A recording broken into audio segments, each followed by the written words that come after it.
Olá pessoal, eu sou o Thiago Ramos e esse é mais um Tudo que você sempre quis saber sobre o Espiritismo e tinha vergonha de perguntar.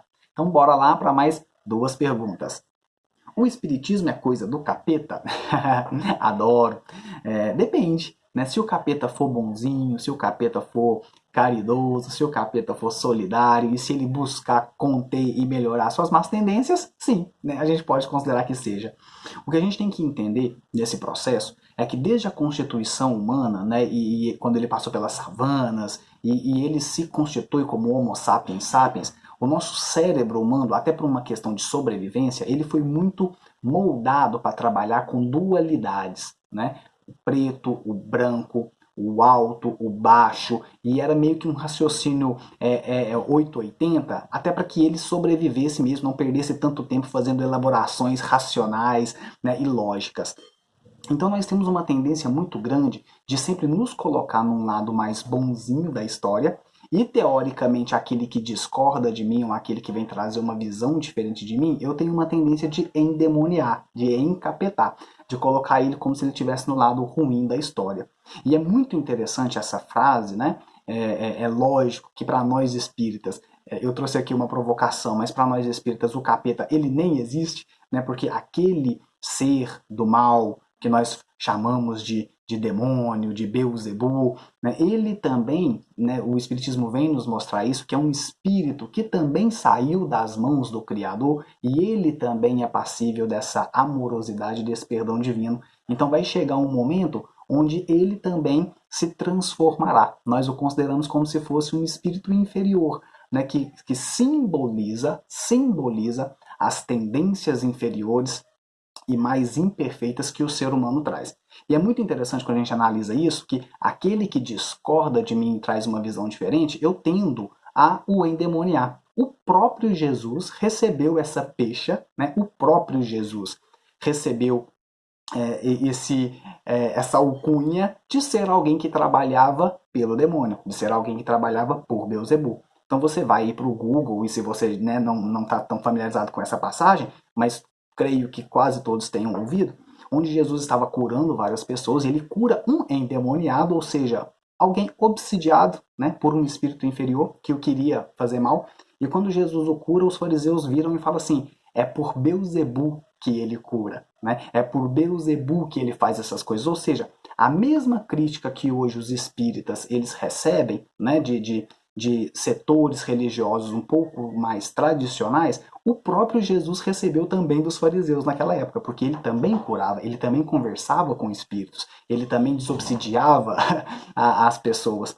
E os fariseus falam dessa forma, né? Ou, de certa forma, o recriminam por ele curar pelo demônio. E é quando Jesus traz aquela fala, né? Vai depender, ué, alguém não luta contra si mesmo. Uma casa não é dividida. Então Beuzebu não luta contra o seu próprio time, é o que ele está querendo dizer aqui.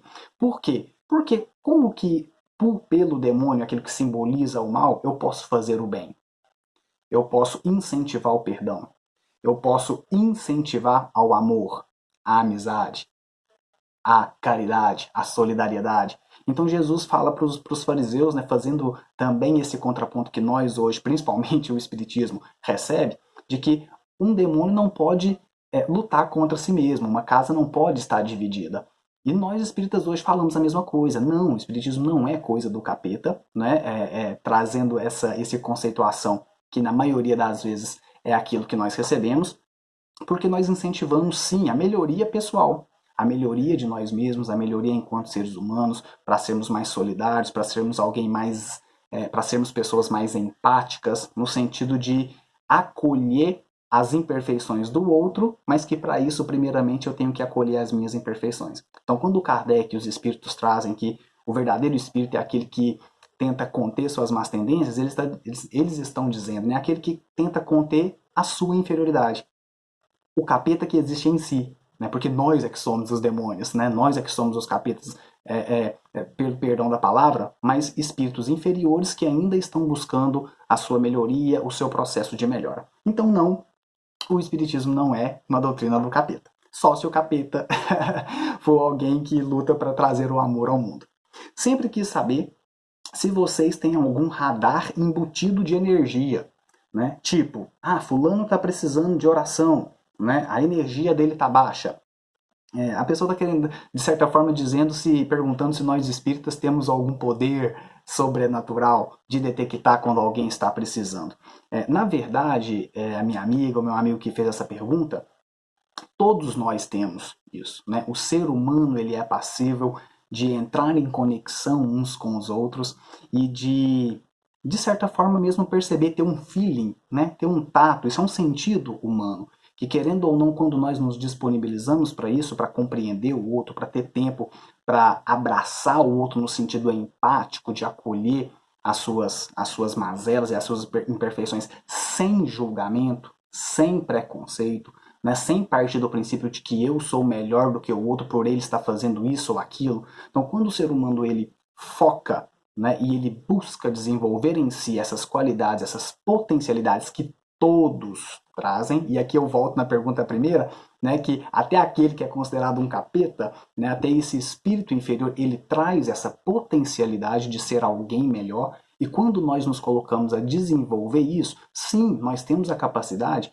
de entrar numa certa conexão com o outro e, pelas vias da intuição, pelas vias da inspiração, poder, de certa forma, perceber. De certa forma, a gente entra num campo mental, magnético, vibracional, aqui você pode chamar da maneira que você quiser, os hindus chamavam isso de aura, o espiritismo vem chamar isso de psicosfera, e de certa forma a gente consegue adentrar nesse para além do ser que se expande a ele, que é tão somente a síntese é um conjunto, né, de um agregado pensamento, emoção, sentimento. E isso nós criamos algo em torno de nós. Então, às vezes, você entra em contato com o outro e você consegue perceber. Isso não é coisa do espírita. Ou, quem dera, né? O espiritismo ele não tem o poder absoluto sobre isso, né? Ele não tem prioridade sobre isso. Na verdade, isso é do humano. Então, você tem católicos que fazem isso, protestantes que fazem isso, ateus que fazem isso maravilhosamente bem, né? E eu até diria pelo contrário, os espíritas hoje, né, na maioria dos casos, nós estamos aí nos demonstrando mais imperfeito do que pensávamos que fosse, né? Estamos nos revelando joio ao invés de trigo que pensamos que éramos.